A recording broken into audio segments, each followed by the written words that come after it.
Perasaan ini mungkin menjadi alasan tumbuhnya emosi. Apa yang cocok dengan goblin? Jika Yan Qi menyukai dia, itu karena Mu Qiang. Lalu apa alasan mata penuh kasih dan keinginan itu muncul?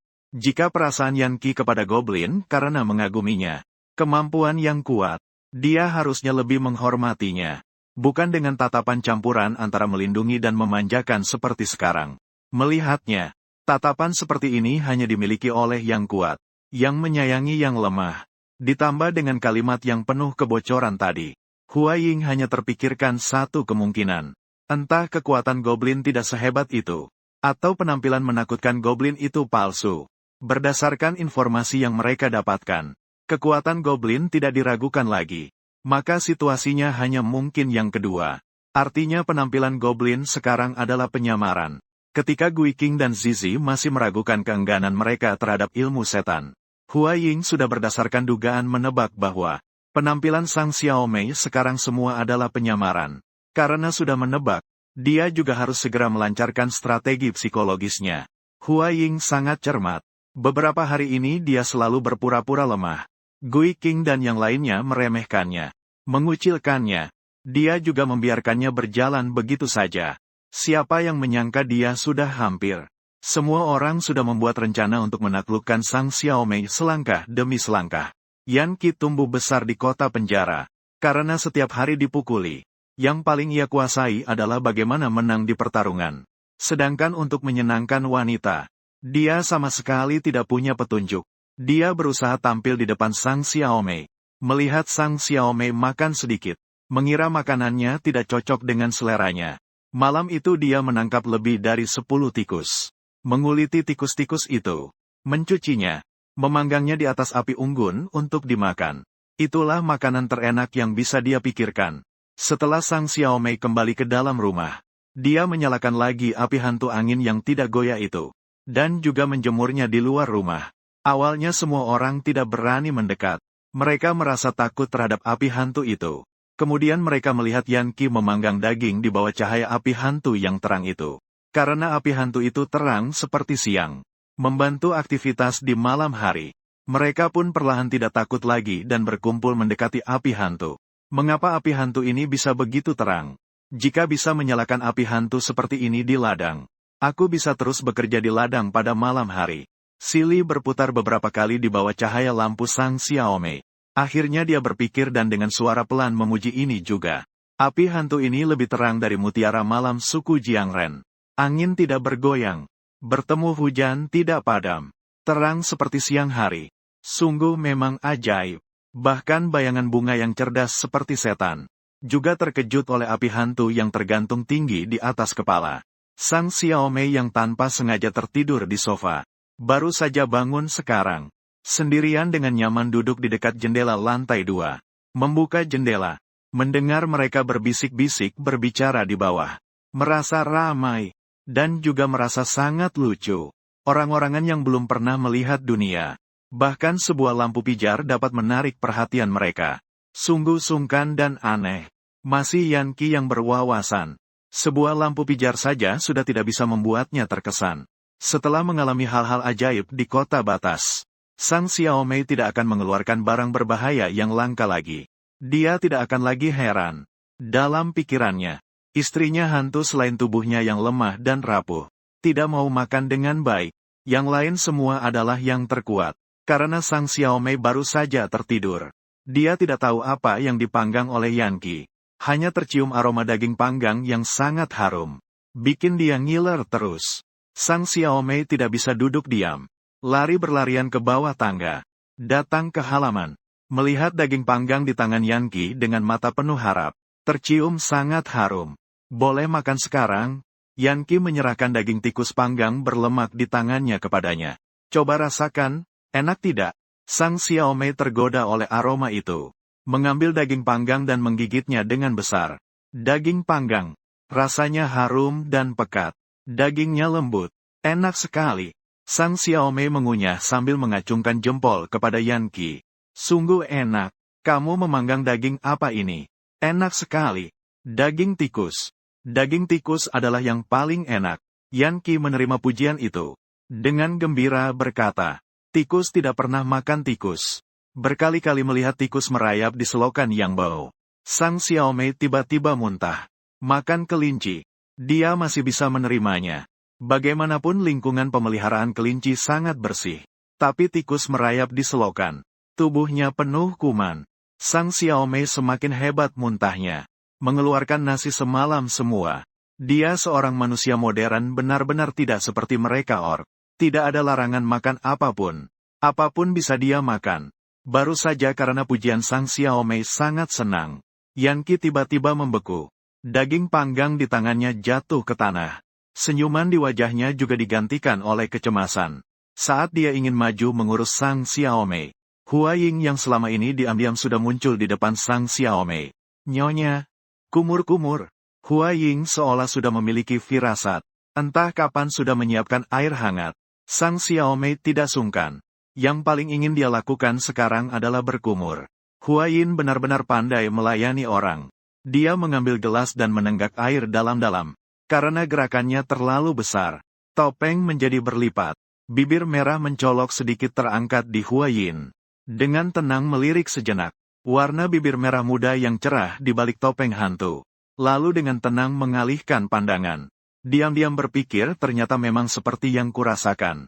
Hanya saja tidak tahu betapa cantiknya wajah asli di balik topeng hantu itu. Sehingga membuat Yan Qi begitu terpesona. Bagi Hua Ying, terbuai oleh kecantikan. Mereka yang tenggelam dalam cinta adalah orang-orang paling bodoh di dunia ini. Hanya orang bodohlah yang akan menyerahkan hati mereka dengan tulus. Dengan rela menjadi boneka tali orang lain. Dia tidak akan pernah jatuh cinta pada hantu itu. Apapun wajahnya, apakah itu wajah yang mengerikan dan jelek, atau wajah yang sangat mempesona dan luar biasa. Bagi dia sama saja. Mereka suku rubah bisa bertahan hingga sekarang. Satu-satunya andalan adalah mereka selalu bisa menjaga pikiran mereka tetap jernih dan memiliki ambisi untuk memanfaatkan kekuatan orang kuat untuk naik ke atas. Tapi makhluk aneh ini pada akhirnya memang berbeda. Dan sangat berbeda. Yan Qi belum pernah bertemu orang seperti ini. Hanya karena dia menerima air dari Hua Yin. Setelah berkumur, dia bahkan mengucapkan terima kasih kepada Hua Yin. Kata terima kasih sangat asing bagi suku rubah. Karena di mata semua makhluk buas mereka dianggap rendah dan hina. Tidak ada yang akan mengucapkan terima kasih kepada mereka. Seperti orang lain ketika bertemu makhluk aneh. Tidak ada yang berlutut kepada mereka. Namun Hua Yin terbiasa berlutut di depannya. Ras rubah seperti terlahir lebih rendah dari yang lain. Selalu berusaha menyenangkan makhluk buas lainnya. Tidak ada yang berterima kasih kepada mereka. Sehingga Hua Ying yang pintar malah terlambat menanggapi kata terima kasih itu. Dia terdiam sebentar. Barulah mengucapkan 3 kata, tidak usah terima kasih. Sang Xiaomei terlalu banyak bicara. Dia tidak terbiasa memerintah orang. Sedang bersiap untuk membersihkan muntahnya sendiri. Hua Ying sudah selangkah lebih dulu darinya. Mengubur muntah yang kotor dengan tanah kering. Terakhir langsung menyekop muntah itu bersama tanah yang gembur. Saat dia melakukan hal ini, pria-pria lain sama sekali tidak bereaksi. Dia bekerja sangat keras. Di mata Gui King dan yang lain. Hanya sebatas mempermainkan cara-cara untuk memenangkan hati orang. Sungguh pandai berpura-pura manis. Tak heran orang dari suku rubah. Gui King dengan sinis memandang Hua Ying. 5 orang mereka ini sebenarnya kenapa menikah masuk ke dunia hantu. Setiap orang jelas tahu di dalam hati. Tidak perlu dibicarakan. Yan Qi Hua Yin pasti bukan karena terpaksa menikah masuk ke dunia hantu. Ini pun Gui King tidak perlu menyelidiki sudah tahu. Karena sama seperti dia, mereka punya tujuan. Masih menunjukkan sikap seperti ini untuk menyenangkan hantu. Memang benar orang yang patuh dan tunduk. Gui King adalah orang yang paling tidak suka menyembunyikan tujuannya sendiri. Jika bukan karena dia tidak yakin bisa membunuh hantu itu, dia pasti sudah bertindak. Tidak perlu pura-pura ramah di sini dengan mereka. Berlawanan dengan sikap tidak peduli Gui King adalah rasa takut yang menjijikan. Hua Yin terlalu pintar. Pintar sampai seolah-olah bisa melihat semuanya. Yan Qi tidak takut dia merebut perhatian dirinya. Tidak takut dia menyenangkan hantu. Tapi dia takut dia melihat penyamaran nyonya. Takut dia sama seperti dirinya. Jatuh hati pada nyonya. Kemudian bersaing memperebutkan kasih sayang nyonya. Dia takut tidak bisa mengalahkan Hua. Menang Tit. Dia sudah tidak bisa bersaing lagi. Nyonya yang jijik dan takut berlari ke belakang Sang Xiaomei. Langsung menariknya ke samping. Melindunginya dalam pelukan. Tidak ingin siapapun melihat Sang Xiaomei yang tersandung karena ditarik olehnya. Hampir jatuh. Ada apa denganmu? Sang Xiaomei tidak mengerti bahwa yang memakan daging tikus adalah dirinya sendiri. Mengapa dia sampai ketakutan seperti itu? Saya ada keperluan, tolong jangan benci. Dengan sengaja menutupi bayangan bunga di belakang tubuh. Tidak membiarkan naik. Xiaomei punya kesempatan melihat apa yang terjadi padanya.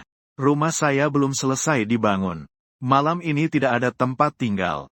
Yan Qi dengan hati-hati memandang mata Sang Xiaomei dan berkata, meskipun mata hitam pekat seperti tinta itu tidak menunjukkan emosi, dia tetap secara naluriah berusaha menangkap reaksi halus dari Sang Xiaomei. Merasakan suasana hatinya. Dia ingin seperti lalat bunga yang bisa dengan cepat menangkap emosi orang lain. Tepat sesuai keinginan mereka. Menyenangkan pihak lain. Memang lucu jika dikatakan begitu. Yan Qi sebelumnya sama seperti anggota suku hewan lainnya. Memandang rendah suku rubah dengan kemampuan menyenangkan orang tanpa batas. Tapi sekarang dia ingin sekali bisa menjadikan Huayin sebagai gurunya. Dia sangat ingin menyenangkan nyonya. Ingin mendapatkan kasih sayangnya. Ingin menjadi suami yang paling disayanginya. Dia ingin menjadi pria pertama nyonya. Namun takut akan membuat nyonya marah. Kalimat ini sudah dipendam cukup lama. Kalau tidak karena terpicu oleh Huayin, dia mungkin sampai sekarang belum punya keberanian untuk mengatakannya. Meskipun Sang Xiaomei hanya ragu sebentar lalu memberikan jawaban. Namun penantian sebentar itu membuat Yan Qi merasa seperti sedang dibakar dalam minyak panas, sangat tersiksa. Untungnya jawaban Sang Xiaomei adalah yang dia inginkan. Dia akhirnya lebih cepat satu langkah dari Huayin. Kalau begitu kamu tidur di bawah, kata Sang Xiaomei. Sebenarnya Sang Xiaomei juga ingin mengisi kembali energinya. Tapi Yan Qi sampai sekarang juga belum mengungkapkan perasaannya padanya. Dia tidak berani mengambil risiko untuk menenangkan Yan Qi. Sang Xiaomei masih merasa lapar. Daging tikus tidak berani dimakan. Tidak ada makanan lain. Sang Xiaomei sedang berpikir untuk menukar tiket penukaran dengan beberapa makanan. Tiba-tiba muncul sebuah kue daun bawang panggang yang harum di depannya. Daun bawang saat siang hari. Yan Qi pernah menambahkan bahan itu ke dalam masakan saat siang. Sang Xiaomei hanya sengaja menambahkan beberapa potongan daun bawang. Saat makan Huayin, terlihat bahwa dia suka makan daun bawang. Adapun kue panggangnya, Sang Xiaomei bahkan tidak ingat. Dia pernah berkata saat makan siang, kalau ada selembar kue panggang yang diisi dengan sayuran liar ini pasti luar biasa. Orang-orang suku rubah dikenal pandai memanipulasi pikiran orang. Bersikap memuji dan menyenangkan hati. Tapi siapa yang bisa mengatakan bahwa mereka yang selalu memperhatikan suka dan tidak suka orang lain, dan mengaplikasikannya dalam tindakan, benar-benar menyebalkan. Bahkan jika mereka menjadikan perhatian dan kasih sayang sebagai cara, itu tetaplah perhatian dan kasih sayang. Juga adalah kemampuan yang bisa membuat orang merasa senang. Terima kasih, Sang Xiaomei. Saat ini aku benar-benar terharu. Bukan hanya karena Huayin memberinya makanan yang paling disukai, tapi juga karena perhatian berharga dari Huayin ini. Dulu saat dia di zaman modern, masih ada perhatian dari keluarga, teman, dan penggemar. Tapi 2 tahun terakhir di dunia lain, dia tidak hanya harus menyesuaikan diri dengan lingkungan yang benar-benar asing sendirian, tapi juga harus menahan kesepian dan sepi yang tak berujung.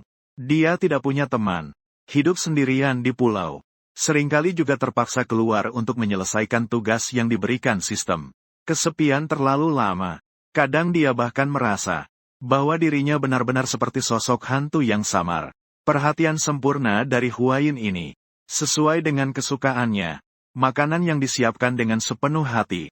Bagaimana mungkin dia menghapuskan niat baik itu hanya dengan mengatakan pujian yang dibuat-buat.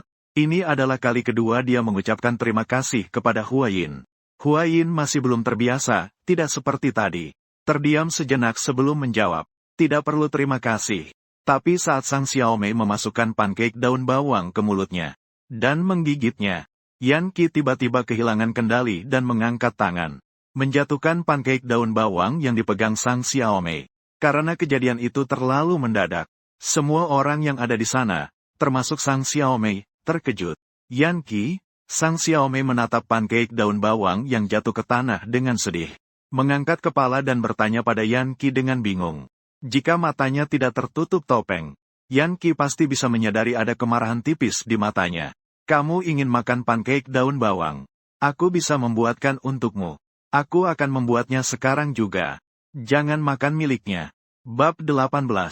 Kakak, ini apa? Perasaan Sang Xiaomei saat ini sangat rumit. Yan Qi menyukainya. Memiliki rasa kepemilikan terhadapnya. Tentu saja ini adalah hal baik baginya. Namun perilakunya yang tidak menghormati orang lain pasti harus dibatasi. Lingkungan kehidupan binatang di dunia binatang sangat keras. Mereka sama sekali tidak tahu apa itu sopan santun. Apa itu moral. Dalam interaksi sehari-hari, mereka semakin tidak mengerti bagaimana menghormati orang lain. Mereka menjunjung tinggi yang kuat, menganggap yang lemah rendah, mengandalkan pukulan untuk berbicara.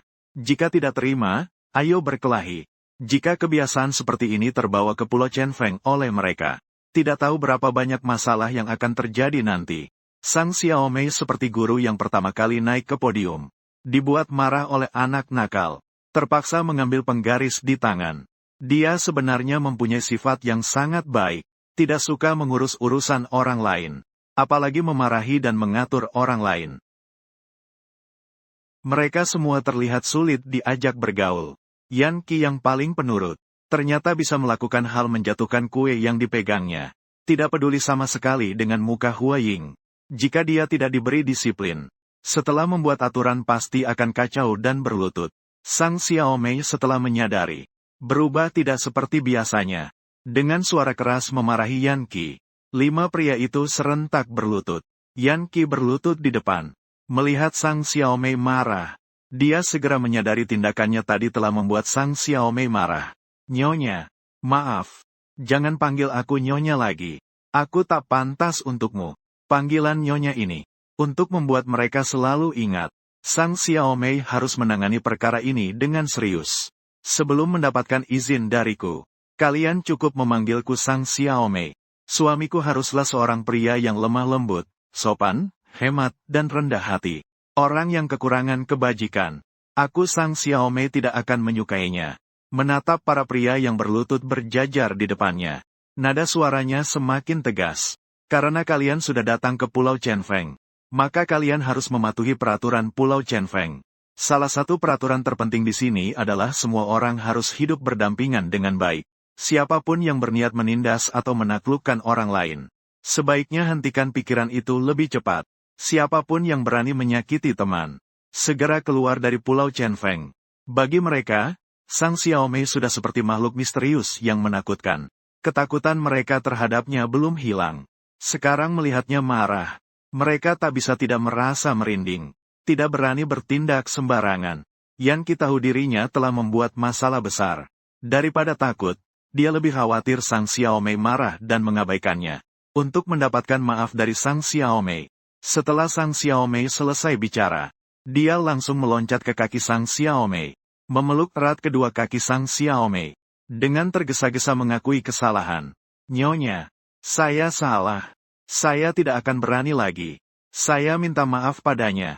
Tolong jangan marah padaku ya. Kaki Sang Xiaomei yang dipeluknya tidak bisa bergerak pergi. Menunduk memandangnya. Mata berlinang air mata. Bibir mata memerah.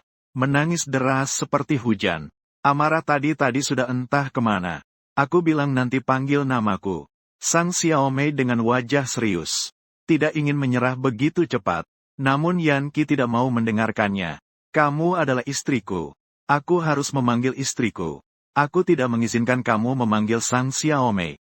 Untuk menunjukkan kewibawaan. Dengan kasar menarik kerah baju Yan Qi. Dengan tegas menghentikan dia yang merasa jijik. Seperti kucing liar yang dimarahi pemiliknya. Yang memang sudah tidak merasa aman. Dia menangis lebih sedih. Tapi aku hanya punya kamu. Jangan tinggalkan aku. Sang Xiaomei menarik napas dalam-dalam. Lemas melepaskan tangannya. Dia ingin lebih tegas. Hanya dengan sekali menetapkan aturan baru mudah diatur kemudian. Tapi yang pertama terkena lontaran justru Yan Qi. Dia memang yang terkecil. Pikiran belum matang. Sang Xiaomei memarahinya dan berteriak padanya. Tidak hanya tidak memberikan peringatan apapun kepadanya. Malahan membuatnya ketakutan. Kamu tidak boleh mengulangi kesalahan itu lagi. Harus bersikap ramah dengan kakak-kakakmu. Perilaku seperti tadi tidak boleh ada lagi. Lain kali, Sang Xiaomei melihat Yan Qi menangis dengan sedih. Tidak tega untuk melanjutkannya. Dia berkata sambil menegur. Yan Qi mengangguk sangat cepat. Melihat Sang Xiaomei mau memaafkannya. Cepat-cepat menghapus air mata dengan punggung tangan. Tersenyum lebar. Mata memerah. Memperlihatkan senyum paling cerah kepada Sang Xiaomei. Dia ingat nenek dulu pernah berkata, anak laki-laki terlihat paling tidak baik saat menangis. Saat tertawa itulah terlihat paling indah. Dia hanya ingin agar Sang Xiaomei melihat dirinya dalam keadaan terbaik. Apa yang harus kamu lakukan sekarang? Sang Xiaomei seperti seorang guru yang kompeten. Dengan sabar membimbing Yan Qi. Yan Qi cepat mengerti. Langsung berbalik dan sujud di depan Huayin untuk meminta maaf. Huayin, maafkan aku. Aku seharusnya tidak melakukan itu. Semua ini kesalahanku. Tolong maafkan kekuranganku. Mulai sekarang kita adalah satu keluarga. Kita harus saling menyayangi. Begitu dia selesai berbicara, Huayin langsung menyahut. Adik Yan Qi masih kecil. Sifat aslinya hanya sedikit terbawa perasaan sesaat. Bukan kesalahan besar. Bisakah kau memaafkanku? Pertanyaan Yan Qi sangat tulus. Tatapan Huayin yang dilihat oleh Sang Xiaomei dari belakang justru menunjukkan kejahatan dan ketegasan yang dingin. Huayin yang tepat menghadap Sang Xiaomei, tersenyum sambil menatap kembali ke pesta. Bukan hanya tidak ada setitik pun rasa sulit. Maksud Yan Qi, bahkan secara pribadi membantunya bangkit dari tanah. Adik Yan Qi, apa maksud kata-kata itu? Aku bahkan tidak marah padamu. Apakah perlu dimaafkan? Tidak perlu dimaafkan, terima kasih. Tidak mengherankan jika kau adalah kakak Huayin. Hati seluas itu. Setelah Yan Qi bangkit, dia tetap mengungkapkan permintaan maafnya kepada Huayin. Sang Xiaomei merasa sangat puas melihatnya. Mengetahui kesalahan dan berusaha memperbaiki adalah hal yang sangat baik.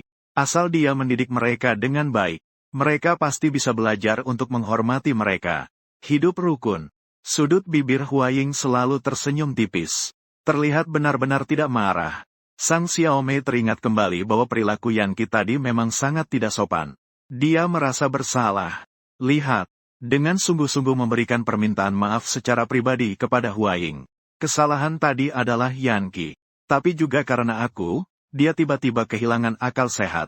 Kamu jangan dipikirkan. Nanti aku akan membatasinya dengan baik. Sang Xiaomei penuh penyesalan. Bahkan nada bicaranya terdengar rendah hati memohon ampun.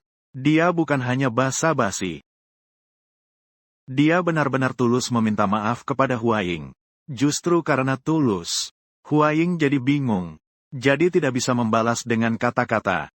Dia lebih terbiasa dengan permintaan maaf seperti Yan Qi. Secara lahiriah menyerah. Di belakang dia mereka memandang rendah dan mengancamnya. Tidak apa-apa.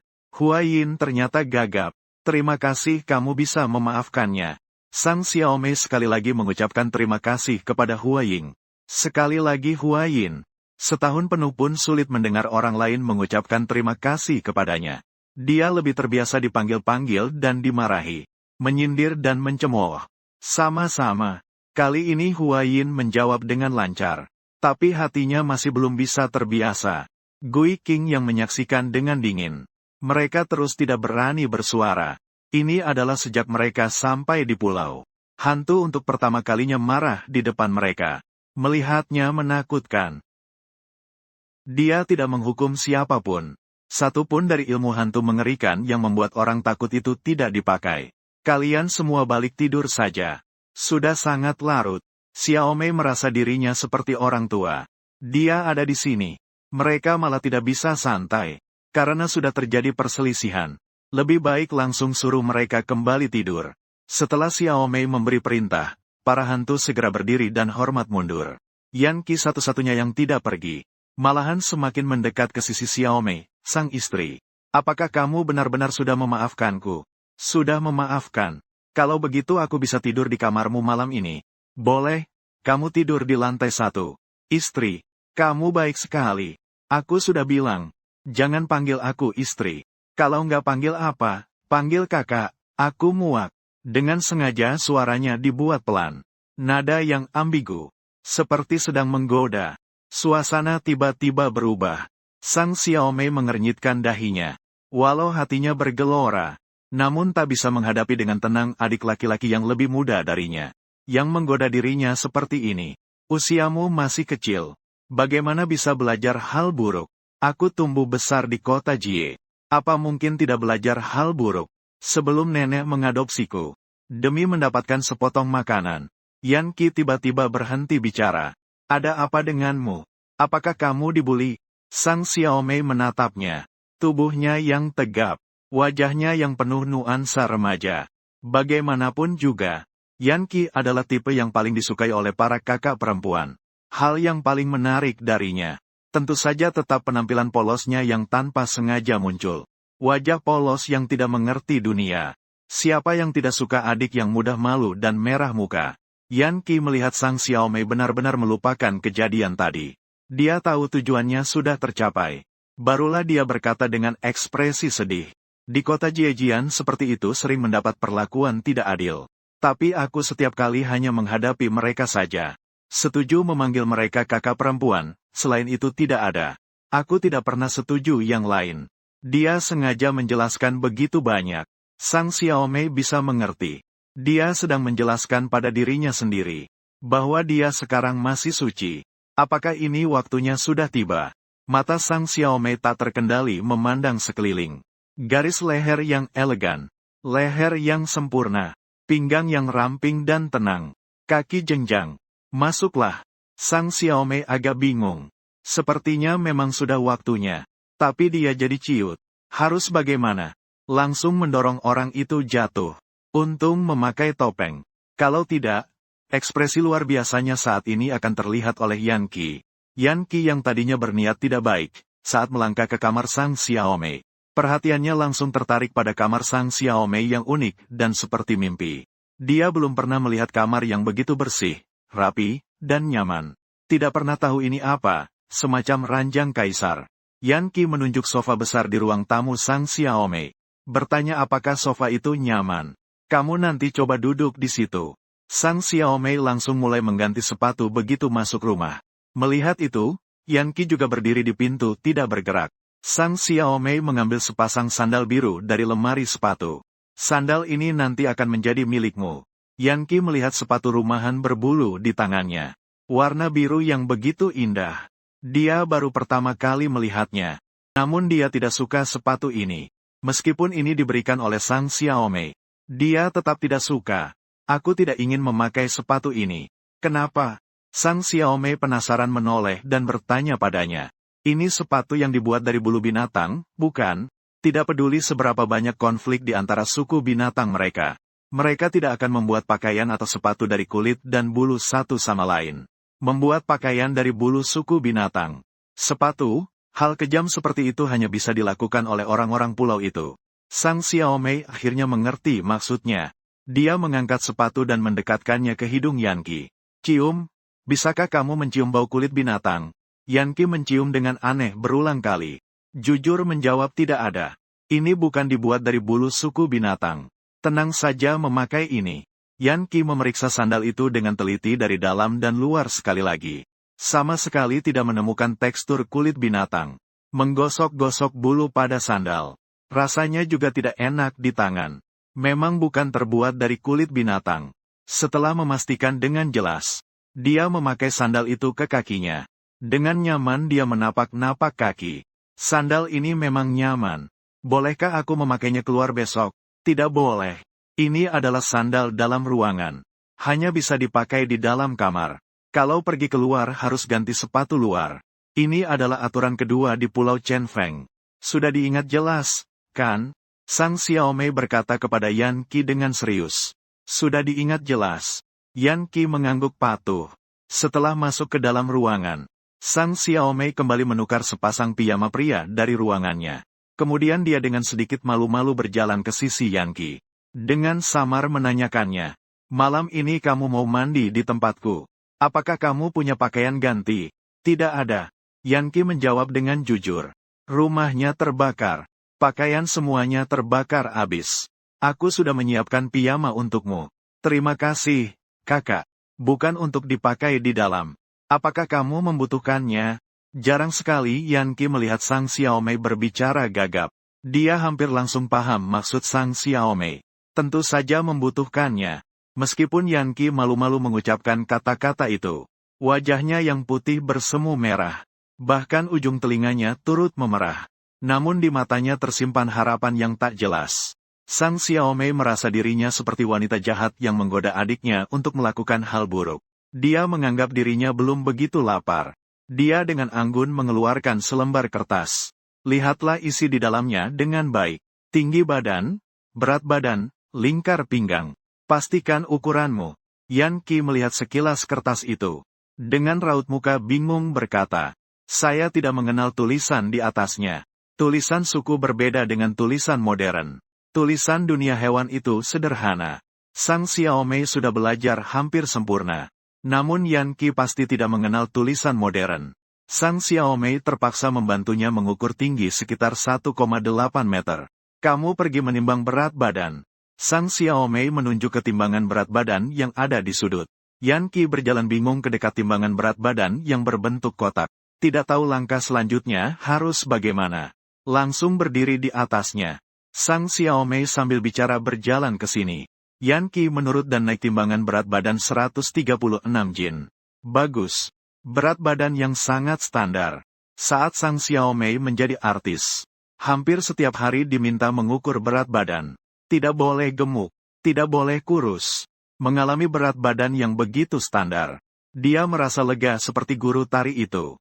Yan Qi meskipun tidak tahu apa itu berat badan standar, tapi dipuji oleh Sang Xiaomei. Dia tak bisa menahan kegembiraannya. Sang Xiaomei memuji tubuhnya. Dia jadi lebih senang. Berat badan sudah bagus. Tinggi badan juga sudah diperkirakan. Sang Xiaomei dengan cepat melirik ke bawah perut Yan Qi. Memutuskan harus ukuran M. Dia menukarkan celana dalam boxer untuk Yan Qi dari ruang.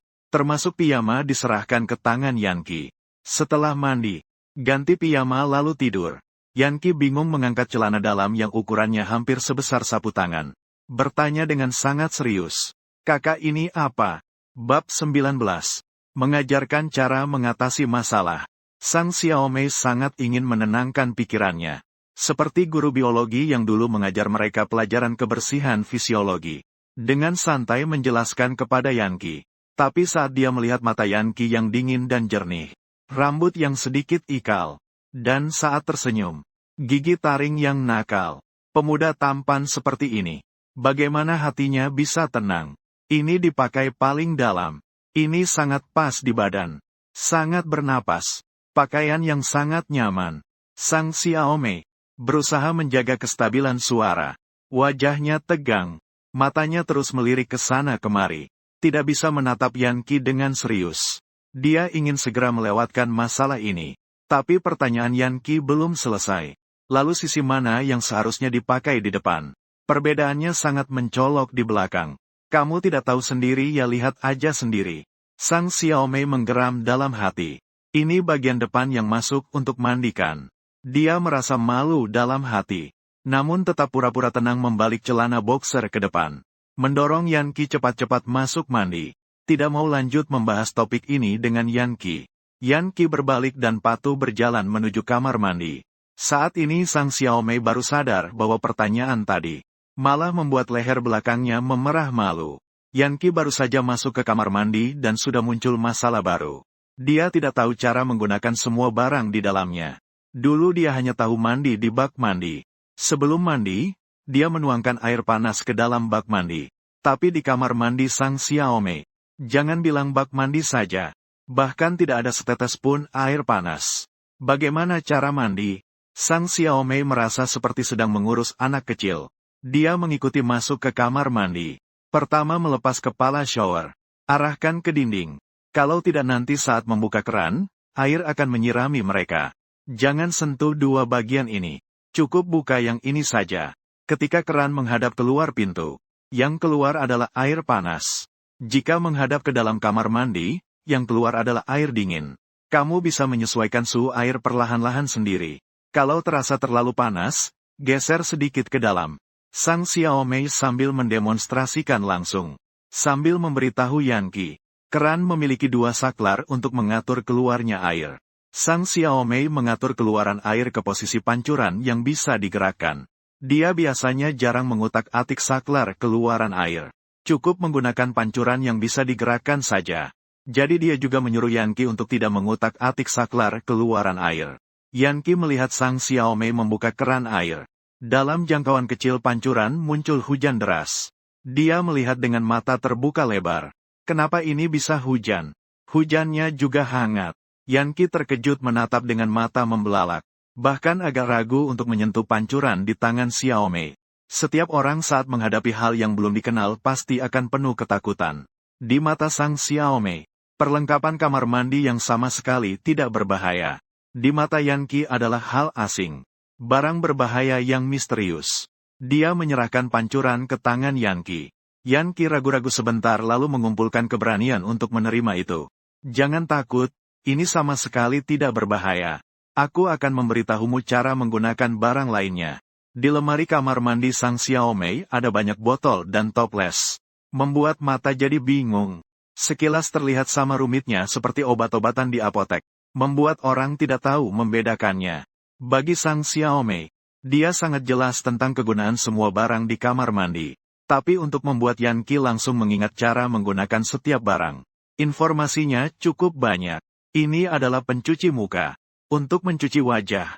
Ini adalah semprotan setting makeup. Ini adalah pengelupas kulit mati. Ini adalah untuk memperbaiki pori-pori.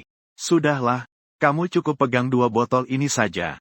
Yang putih untuk keramas. Yang ungu untuk mandi. Kamu harus menggunakannya seperti ini. Sang Xiaomei tidak menyangka. Awalnya yang sangat sederhana seperti cuci muka. Ternyata saat menjelaskan malah ada begitu banyak hal yang harus dibicarakan. Dia semakin berbicara semakin tidak sabar. Langsung mengeluarkan sampo dan sabun mandi. Diletakkan di tangan Yanqi. Sedangkan untuk lotion tubuh dan produk perawatan lainnya sama sekali tidak disentuh. Nanti akan dijelaskan perlahan. Dia sekarang merasa sangat panas. Bersama Yanqi berdesakan di ruang mandi yang sempit dan tersembunyi seperti ini. Selalu merasa tidak nyaman. Kadang-kadang tidak sengaja bertabrakan dengan Yanqi. Tubuh terasa tidak bisa dikendalikan untuk berdiri. Saraf terasa seperti tersengat listrik, geli. Kedua kaki mulai melemah sehingga sulit berdiri. Kalau bukan karena masih mengenakan kostum hantu. Dia bahkan tidak bisa membayangkan bagaimana dirinya akan kehilangan kontrol. Dan jika para biarawati ini dilihat oleh Yanqi, pasti akan menjadi sangat canggung. Kamu dulu yang mandi. Aku keluar sebentar untuk menghirup udara segar. Ketika suasana semakin memanas, Sang Xiaomei bergegas keluar dari kamar mandi seperti melarikan diri. Tatapan Yanqi terus mengikuti Sang Xiaomei, hingga tidak melihatnya lagi. Baru kemudian menarik kembali pandangannya. Pemikiran-pemikiran yang belum pernah ada sebelumnya masuk berdesakan ke dalam pikirannya. Dia lebih dulu masuk ke dunia Sang Xiaomei dibanding orang lain. Dia tidak ingin menyia-nyiakan kesempatan yang bagus ini. Dia ingin mendapatkan ketidaktahuan dan kebingungan Sang Xiaomei. Dia sama sekali tidak tahu harus berbuat apa. Dia hanya secara naluriah ingin memeluknya, menyentuhnya, menciuminya. Sedangkan untuk langkah selanjutnya, Yanqi tidak mengerti. Namun saat dia membayangkan bagaimana menyentuh Xiaomei, tubuhnya bereaksi aneh. Dia menutup pintu kamar mandi, melepas pakaian, menghadapi keinginan asing. Tidak tahu bagaimana meloloskannya. Hanya tahu tubuhnya menjadi seperti ini. Semua karena Sang Xiaomei, hanya dia yang bisa membantunya. Dengan syarat dia harus membersihkan dirinya. Yanqi meniru gaya Sang Xiaomei. Membuka keran air. Air hangat menyentuh tubuh telanjangnya. Sangat nyaman. Dia dengan cepat menyesuaikan diri dengan cara mandi yang nyaman ini. Dan sangat menikmatinya. Membuka botol-botol yang diberikan Sang Xiaomei padanya. Melihat cairan di dalamnya licin dan aneh. Aromanya juga sangat harum. Barang-barang Sang Xiaomei selalu paling ajaib dan berguna. Yanqi memeras sedikit sampo di atas kepala. Menyebarkannya dengan tangan. Rambutnya cepat tertutup busa halus yang banyak. Rasanya sangat luar biasa. Yanqi merasakan kulit kepala menjadi segar dan kering. Menggunakan air untuk membilas busa di kepala. Kemudian dengan sungguh-sungguh membersihkan tubuh. Saat dia sibuk di kamar mandi, Sang Xiaomei yang gelisah berkeliling di luar. Tidak bisa tenang, membawa 2 kaleng bir. Berencana pergi ke pantai untuk menikmati angin. Tenang, tenang. Dulu setiap kali hatinya gelisah, dia selalu pergi duduk di pantai, minum sedikit bir, membiarkan pikirannya sedikit mabuk, sehingga tidak berpikir terlalu banyak. Tapi dulu dan sekarang sudah berbeda. Sang Xiaomei baru saja keluar dari rumah. Tidak jauh melihat sosok seseorang dalam gelap, duduk sendirian di batu karang besar favoritnya, menatap gelombang laut sambil termenung. Sang Xiaomei dulu pernah sengaja memasang lampu jalan di jalan ini. Baru-baru ini dua lampu jalan rusak, menyebabkan cahaya di jalan sangat redup. Dia awalnya tidak melihat jelas siapa yang duduk di batu karang. Saat mendekat, orang itu dengan sukarela berdiri dan berlutut di hadapan Sang Xiaomei. Itu adalah Tuan Hua Yingfu. Sang Xiaomei berkata tidak boleh memanggilnya nyonya. Dia lalu mengubah panggilan menjadi Tuan. Setiap kali dia berinteraksi dengan Sang Xiaomei, dia selalu menunjukkan sikap sangat rendah hati, seperti merasa lebih rendah dari mereka. Kenapa kamu di sini? Sang Xiaomei dengan mahir melompat ke batu karang. Batu karang yang muncul di permukaan laut ini sangat besar. Diperkirakan lebih besar dari tempat tidur bundar besar selebar lebih dari 2 meter milik Sang Xiaomei. Permukaan batu yang terkena angin dan sinar matahari menjadi sangat halus. Saya tidak bisa tidur, ingin keluar untuk menikmati angin laut. Nada bicara Huayin saat berbicara sangat normal. Tapi dia memberi kesan suara yang suram dan terjemahan fonetik. Seolah-olah mengalami kesalahan besar. Hati terasa sedih dan gelisah sehingga sulit tidur. Sang Xiaomei tidak bisa menahan untuk kembali memikirkan kejadian malam itu. Apakah kamu masih marah tentang urusan Yanqi itu? Aku tidak. Huayin dengan tegas menyangkal dia. Semakin ia menyangkal, semakin Sang Xiaomei merasa bersalah padanya. Duduklah. Aku kebetulan membawa 2 botol bir. Mari kita minum bersama. Sang Xiaomei melompat ke batu karang, memberikan bir kepada Huayin. Huayin tetap berlutut dan minum beberapa tegukan. Sang Xiaomei bertanya apa? Dia menjawab apa? Nada suara rendah hati. Jawaban dengan hati-hati. Sang Xiaomei mengulurkan tangannya kepadanya. Bunga. Menerima dengan terkejut dan menggenggam tangan Sang Xiaomei. Setelah Sang Xiaomei menariknya dari tanah. Selain melakukan kesalahan dan menerima hukuman, jangan sembarangan berlutut. Sang Xiaomei tadi kembali ke kamar, melepaskan sarung tangan yang menutupi punggung tangannya. Dia pikir cuaca sudah gelap seperti ini. Huayin tidak bisa melihat apa-apa. Tetapi ketika Huayin menyentuh tangannya, tangan itu terasa seperti es dan tulang giok yang halus. Dia langsung teringat. Ngomong-ngomong tentang penampilannya bagaimana? Hanya dari kulitnya yang lembut dan basah itu saja sudah sangat berbeda dari yang mengerikan. Mendengar bir sangat dingin, seperti membeku di dalam es. Cuaca di pulau tertutup sangat hangat, bisa minum sesuatu yang menyegarkan. Sangat menyegarkan dan menenteramkan hati. Hantu memang hebat. Di tempat yang sangat hangat ini, dia bahkan bisa membuat minuman menjadi sangat dingin. Entahlah menggunakan ilmu setan apa. Makhluk gaib sehebat ini, jika benar-benar bisa digunakan oleh suku rubah, apakah mereka tidak perlu lagi tertindas di bawah kekuasaan para bangsawan itu? Semua binatang buas dari suku rubah juga bisa seperti suku binatang lain, menjalani hidup dengan bermartabat. Mengapa Anda keluar di waktu sebesar ini? Huayin tepat waktu mencari topik pembicaraan. Perhatiannya ada di mana-mana. Selama ada orang di dekatnya, dia terbiasa menciptakan suasana yang menyenangkan bagi orang tersebut. Meskipun saat ini dia tidak ingin berbicara, tapi Sang Xiaomei datang. Dia tidak hanya ingin bicara, tapi juga ingin berbicara tentang hal-hal yang disukai Sang Xiaomei. Jika hati Sang Xiaomei sedang gelisah, dia harus mencari cara untuk mendengarkan keluh kesahnya, menghiburnya. Semua cara memuji hina yang dicemooh suku rubah, tidak lain adalah pengorbanan martabat mereka, pencapaian diri sendiri. Mereka memang hina, tapi mereka juga tak pernah merasa nyaman. Tidak ada alasannya, hanya saja agak tidak enak. Sang Xiaomei membuka cincin kaleng bir, menenggak sedikit bir yang menyegarkan. Dia suka cuaca Pulau Chenfeng yang selalu hangat, sehingga dia bisa minum minuman dingin kapanpun dia mau. Lalu bisa minum kapanpun saat tak nyaman. Ini karena pertama kali berada di ruangan yang sama dengan adik Yanqi. Huayin mencoba bertanya. Dia belum mengetahui sifat hantu itu.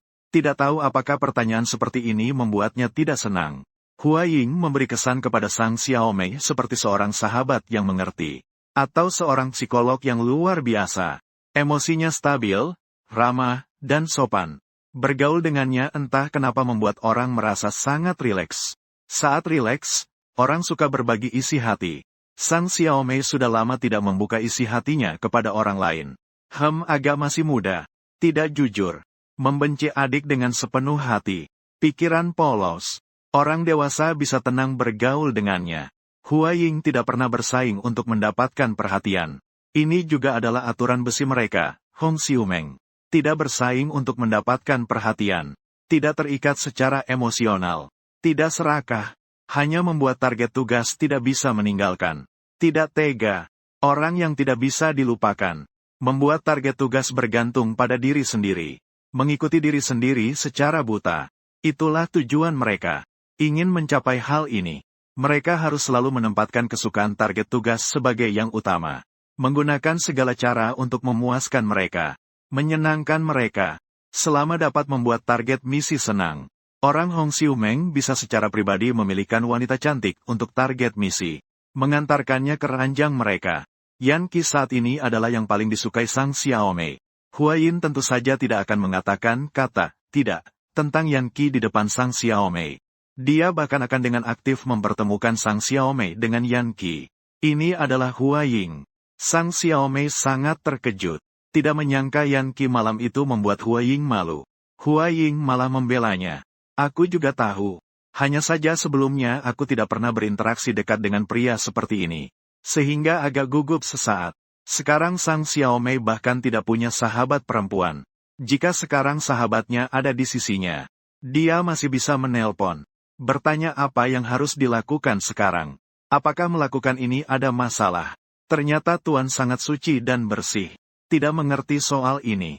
Sungguh hal yang wajar. Hua Yin langsung mengerti.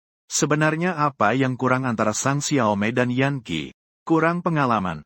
Keduanya masih perawan. Takutnya beberapa hal bahkan tidak tahu harus bagaimana melakukannya. Apa yang dimaksud dengan rasa tidak nyaman dalam hal ini? Sang Xiaomei tiba-tiba meninggikan suaranya. Terdengar seperti sangat, tapi sebenarnya hanya merasa bersalah. Hua Ying pun paham dalam hatinya. Tuan, tak perlu khawatir. Semuanya memang bergantung pada jodoh. Biarkan berjalan alami. Baru akan terjadi secara lancar. Mereka di surat itu tidak terlalu menahan diri. Meski Sang Xiaomei mendengar sampai wajahnya memerah dan telinganya panas. Tapi juga tidak marah. Saya mengerti. Membenci adik laki-laki. Tanpa sepengetahuan orang lain. Takut menyakiti Tuan. Saya di sini punya salep pelembab jade. Tuan Song Yu, ini dari Hua Yin. Bantuan ini benar-benar tulus. Salep pelembab apa? Pelembab apa jade? Kalau bukan karena malam yang terlalu pekat. Ditambah lagi Sang Xiaomei memakai topeng batu. Pipinya entah sudah merah seperti apa. Tidak perlu, belum. Nanti saja. Di awal setiap kalimat, Sang Xiaomei sama sekali tidak melirik benda di tangan Hua Yin. Siapa sangka Hua Yin kembali berkata, sedia payung sebelum hujan. Tuan, sebaiknya terimalah. Sang Xiaomei merasa seperti pencuri yang bersalah. Dengan cepat merampas salep pelembab jade dari tangan Hua Yin. Memasukkannya ke dalam sakunya sendiri. Suasana yang tadinya sudah sangat canggung sampai di sini. Hua Ying justru mampu dalam 1 detik mengembalikan suasana menjadi normal. Orang dewasa sangat tulus terhadap adik Yan Qi. Adik Yan Qi benar-benar beruntung. Dia tidak ikut membuat keributan. Juga tidak berlebihan.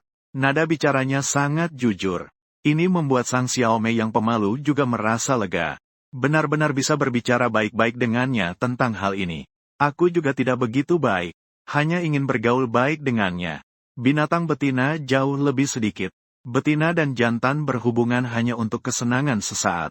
Orang dewasa sudah berpikir seperti itu sudah sangat baik. Di mulut Hua Ying. Bagaimanapun juga Sang Xiaomei baik adanya. Membenci sifat kekanak-kanakan remaja. Jika aku tidak baik padanya, dia pasti akan sangat terluka. Semoga kita semua berjalan lancar. Dapat berjalan dengan baik. Sang Xiaomei entah kenapa hatinya selalu merasa tidak tenang. Dulu saat di zaman modern. Sebagai seorang idola, berpacaran adalah hal yang sangat sulit baginya. Sekarang segalanya menjadi sangat mudah. Namun dia tidak bisa merasa tenang. Bab 20. Apa kamu merasa aku sombong sampai begitu memikirkan adiknya Yanqi? Membenci adik berarti dewasa pasti akan bahagia dan sejahtera. Setiap kata Hua Ying membuat orang merasa senang saat mendengarnya. Ini adalah pertama kalinya Sang Xiaomei mengobrol dengannya. Tidak tahu apakah karena terlalu lama kesepian. Dia seolah sedang mengobrol dengan teman yang sudah lama dikenal. Rasanya sangat nyaman. 1 botol bir diminum. Bahkan masih merasa ingin lagi. Benar-benar ingin minum sedikit lagi. Sang Xiaomei berkata dengan nada penuh penyesalan. Kalau begitu minum lagi saja. Aku akan menemani dewasa. Hua Ying segera membalas. Sang Xiaomei hanya bisa menggeleng tanpa daya. Tidak bisa. Aku tidak boleh mabuk. 1 botol bir sudah batas kemampuanku. Dia tidak mengatakan mengapa tidak boleh mabuk. Hua Yin dengan peka merasakan. Mungkin ada rahasia besar yang tersembunyi di balik ini. Kalau aku mabuk, aku bisa antar orang dewasa pulang. Orang dewasa tidak perlu khawatir kau tidak mengerti. Aku tidak boleh mabuk. Kalau mabuk akan terjadi sesuatu. Sang Xiaomei memegang kepalanya dengan tangan. Han bergumam pelan dan tertidur. Meskipun ucapannya samar. Sangat pelan. Hua Ying tetap mendengarkan setiap kata dengan seksama.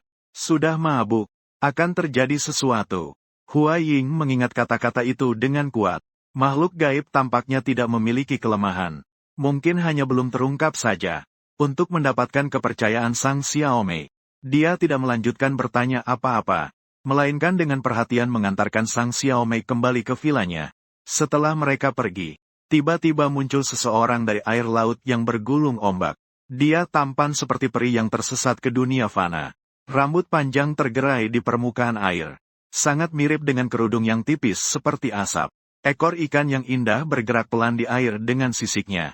Memancarkan cahaya yang gemilang mempesona. Menerangi air laut di sekitarnya. Itulah Zizi Jiao. Manusia bersembunyi di dalam air laut. Bisa bergerak tanpa jejak. Baru saja Sang Xiaomei mengobrol dengan Hua Yin. Dia bersembunyi di bawah air mendengarkan secara diam-diam. Gui Qing dan Hua Yin bisa menebak. Dia bukan karena paksaan sampai masuk ke Pulau Chenfeng. Adapun apa sebenarnya tujuannya, Hua Yin mereka juga tidak begitu jelas. Zizi mengapung di permukaan laut, menatap Hua Ying. Sosok yang pergi dari Sang Xiaomei, merenungkan sesuatu. Beberapa saat kemudian, dia menyelam ke dasar laut, mengambil kerang laut yang telah disiapkan sebelumnya. Mengatakan semuanya yang didengar malam ini ke dalam kerang laut itu sekali lagi. Ini adalah metode transmisi suara yang hanya dimiliki oleh makhluk suku ikan duyung. Walaupun orang lain mengambil kerang laut itu, mereka tidak akan bisa menyadap informasi di dalamnya. Laut adalah wilayah suku ikan duyung mereka. Ikan duyung menggunakan ekor ikan untuk memukul permukaan laut, agar bisa memanggil sesama di sekitar. Terakhir kali saat Sang Xiaomei tidak ada di Pulau Chenfeng, Zizi pernah memanggil sesama. Diamati oleh Gui Qing. Dia mengira Gui Qing akan mengadu ke hantu-hantu. Tapi tidak disangka dia tidak mengatakan apa-apa. Sejak saat itu, Zizi tidak berani mengambil risiko lagi. Setiap kali selalu menggunakan keong untuk mengirim pesan kepada sukunya. Dia datang ke Pulau Kong Kali Kong atas perintah Raja Ikan Hiu. Datang ke Pulau Kong Kali Kong, menyelidiki tentang makhluk hantu. Segala sesuatu yang dia lihat, yang berhubungan dengan dunia hantu dan makhluk hantu, semuanya dikirim kembali ke suku Ikan Hiu. Secara singkat, dia sebenarnya adalah mata-mata yang dikirim oleh suku Ikan Hiu untuk menyelidiki makhluk hantu. Zizi mengirim pesan di laut. Sementara itu, Hua Yin juga telah mengantar Sang Xiaomei ke depan pintu rumahnya. Rumah aneh milik Sang Xiaomei di mata mereka seperti rumah berhantu. Ketika Sang Xiaomei tidak berada di Pulau Kong Kali Kong, mereka tidak pernah mendekati rumah berhantu itu sedikit pun. Hua Yin memanfaatkan kesempatan mengantar Xiaomei pulang. Untuk mengamati dengan seksama dari jarak dekat pintu. Pintu yang hanya bisa dibuka oleh makhluk hantu. Pintu itu seolah memiliki mata yang bisa melihat siapa yang berdiri di depannya. Saat Sang Xiaomei berjalan ke depan pintu, pintu kamar menutup dengan bunyi klik. Tidak perlu orang mendorong pintu. Juga tidak perlu kunci. Pintu kamar otomatis terbuka. Cara membuka pintu yang aneh seperti ini. Hua Yin tidak peduli berapa kali melihatnya. Selalu merasa takut dan dingin di punggung. Bukan hanya Hua Ying, bahkan yang bisa masuk ke langit dan bumi, yang mahir segalanya, Gui King yang memiliki kekuatan pertempuran nomor 1 di seluruh dunia binatang, juga takut dengan pintu mengerikan ini. Seperti pintu yang bisa melihat, tak berani masuk ke rumah Sang Xiaomei dengan mudah. Hua Ying mengantar Sang Xiaomei sampai di pintu. Kebetulan melihat Yan Qi keluar dari kamar mandi. Sebelumnya baru selesai mandi. Yan Qi yang merasa sangat senang secara fisik dan mental. Saat melihat Hua Ying mendukung Sang Xiaomei masuk ke dalam, senyumnya tiba-tiba hilang. Ekspresinya menjadi garang. Menatap dengan marah ke Hua Ying. Kali ini Hua Yin berdiri di belakang Sang Xiaomei. Karena Sang Xiaomei tidak bisa melihat ekspresinya. Saat menghadapi tatapan penuh permusuhan dari Yan Qi, dia hanya tertawa dingin dengan sikap meremehkan. Tidak mundur. Tanda panik. Sekarang Yan Qi semakin marah. Kakak, kenapa kamu berbicara dengan nada yang tidak baik dengan Yan Qi? Tiba-tiba teringat aturan yang disebutkan Sang Xiaomei sebelumnya. Sang Xiaomei paling membenci rekan yang saling menindas dan menjebak. Dia tidak bisa membiarkannya. Ucapan Hua Yin berhenti di tengah jalan. Segera mengubah kata-katanya. Kakak, kenapa kamu bersama kakak Hua Yin? Kalian pergi bersama. Yan Qi memang masih kecil. Tidak punya pamrih. Meski sudah menahan diri.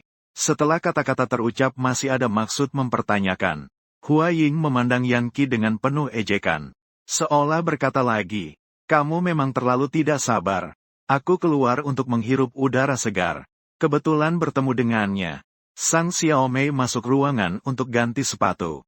Dengan sopan mengundang Hua Ying untuk duduk. Hua Ying dengan cerdas mundur keluar.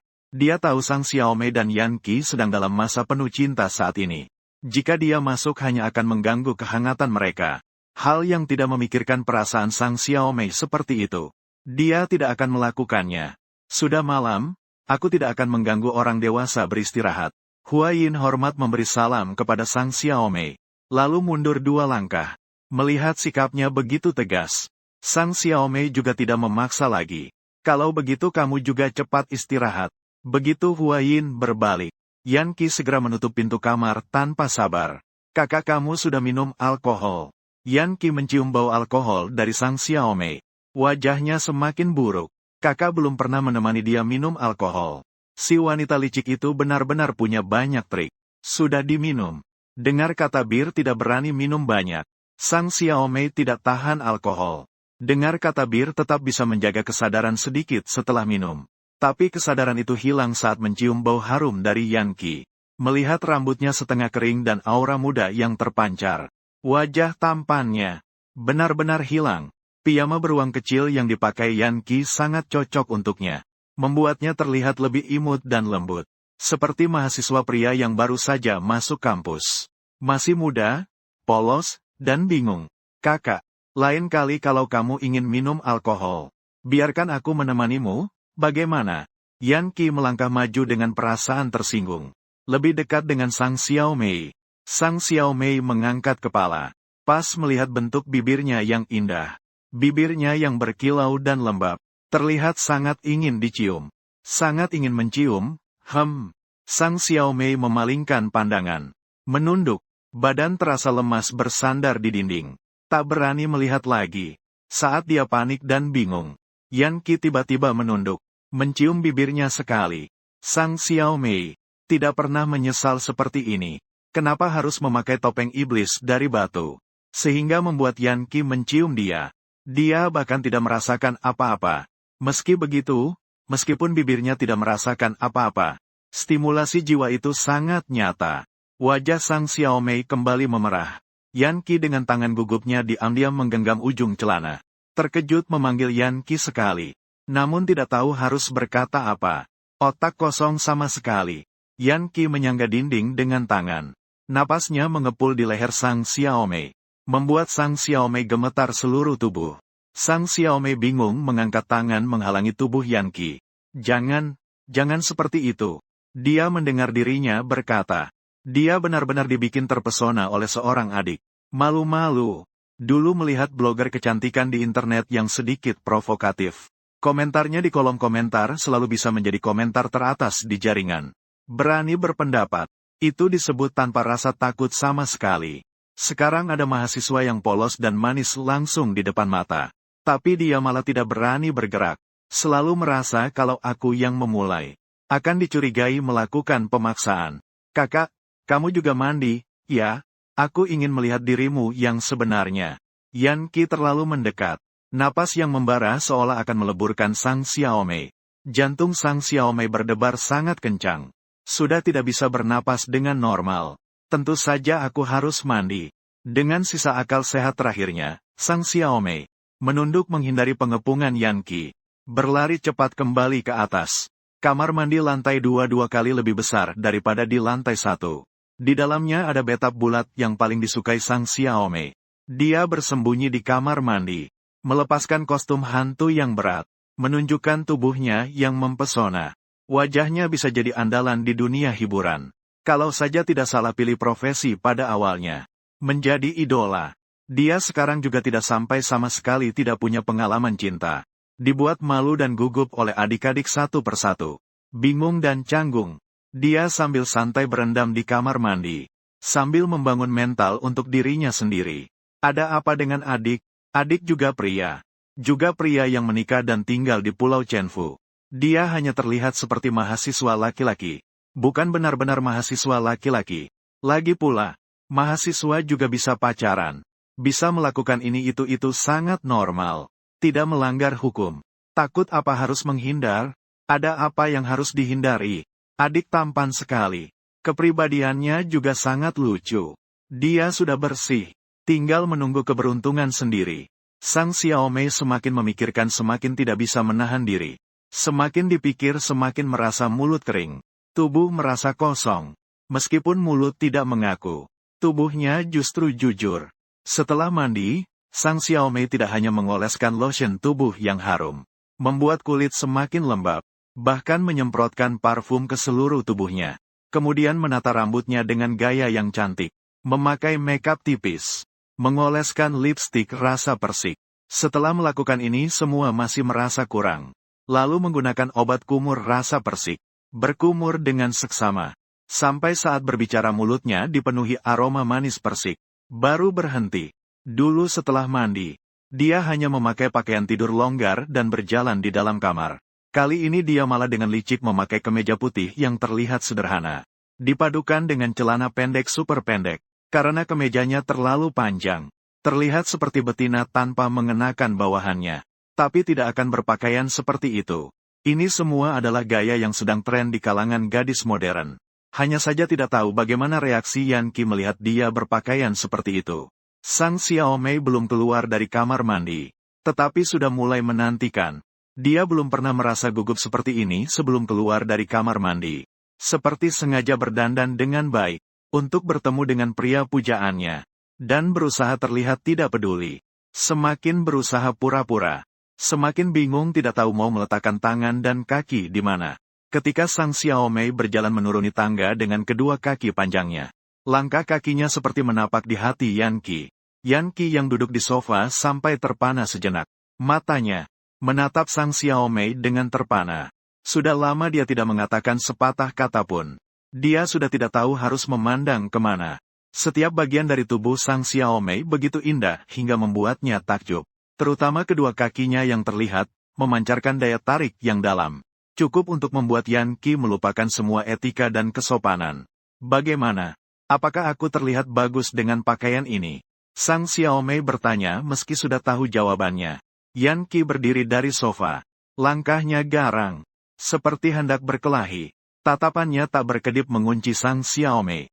Sang Xiaomei sedikit takut. Berhenti di tangga, tak berani turun. Yan Qi tidak menunduk melihat tangga. Terus menatap Sang Xiaomei. Seperti ingin menelannya hidup-hidup. Beberapa langkah. Melewati hadapannya. Menekannya di pegangan tangga. Dengan kuat menciumnya di bibir. Ujung lidah Sang Xiaomei digoda oleh Yan Qi dan tak dilepaskan. Bergantian berciuman. Sama sekali tidak memberinya kesempatan untuk bernapas. Karena mulut terbuka lama. Ada sedikit air liur yang mengalir dari sudut bibir Sang Xiaomei. Dia dicium sampai kekurangan oksigen. Yan Qi juga tak mau melepaskannya. Sang Xiaomei berjuang memalingkan kepala. Baru saja menghirup udara segar. Yan Qi kembali mencubit dagunya. Mendukung kepalanya. Melanjutkan ciuman mendalam. Tangan Yan Qi yang lain. Sangat kuat sampai seolah akan mematahkan pinggangnya. Punggung. Bersandar pada pegangan tangga. Sampai terasa sakit. Yan Qi begitu ganas. Dia benar-benar tak bisa melawan. Tubuh akan terluka, Yan Qi. Sedikit saja, Sang Xiaomei memohon seperti dalam keadaan darurat. Yan Qi. Kekuatan pria memang lebih besar daripada wanita.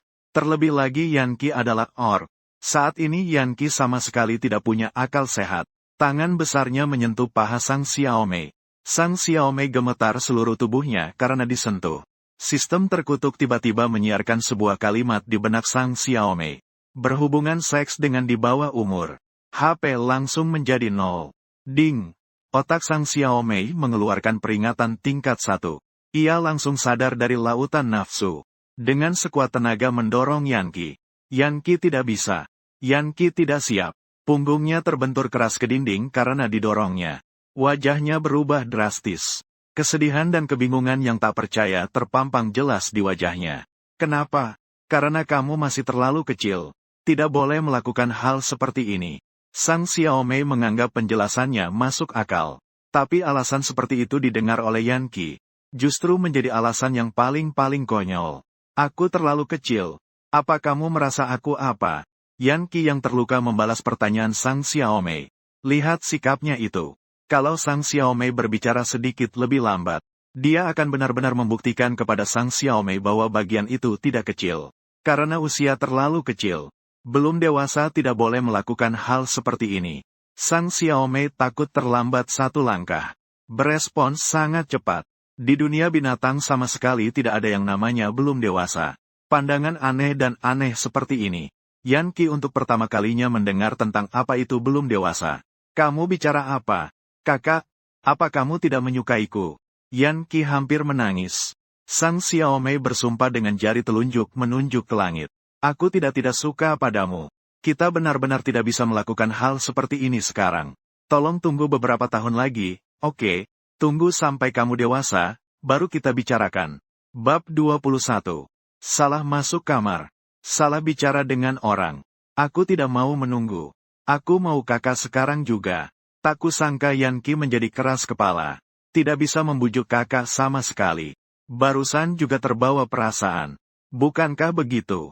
Kakak, jangan tolak aku. Aku akan sangat pelan. Yan Qi kembali mendekat ke Sang Xiaomei. Tenaganya terlalu kuat. Memegang pergelangan tangan Sang Xiaomei. Sang Xiaomei sudah menggunakan seluruh tenaga tapi tidak bisa melepaskan diri. Lepaskan aku. Benar-benar tidak bisa. Yan Qi, sadar sedikit. Taruhannya nyawa. Sang Xiaomei hanya bisa menolak dia dengan tegas. Kenapa? Apakah karena rubah jahat itu sudah memberitahumu apa-apa? Yan Qi tidak percaya alasan Sang Xiaomei barusan. Dia sekarang hanya bisa berpikir bahwa Huayin pernah berhubungan dengan Sang Xiaomei. Kakak sudah berniat menerima dia. Tapi tiba-tiba menyesal. Pasti ada hubungannya dengan rubah jahat yang khusus menggoda wanita itu. Bukan tidak ada kaitannya dengan Aun Hua. Ini kesalahanku. Sekarang aku benar-benar tidak bisa menerima kamu. Sang Xiaomei tidak bisa mengungkapkan alasan tolakannya pada Yan Qi. Pertama, alasan itu terlalu absurd. Yan Qi pasti tidak akan percaya. Kedua, dia tidak bisa mengekspos kelemahannya sendiri.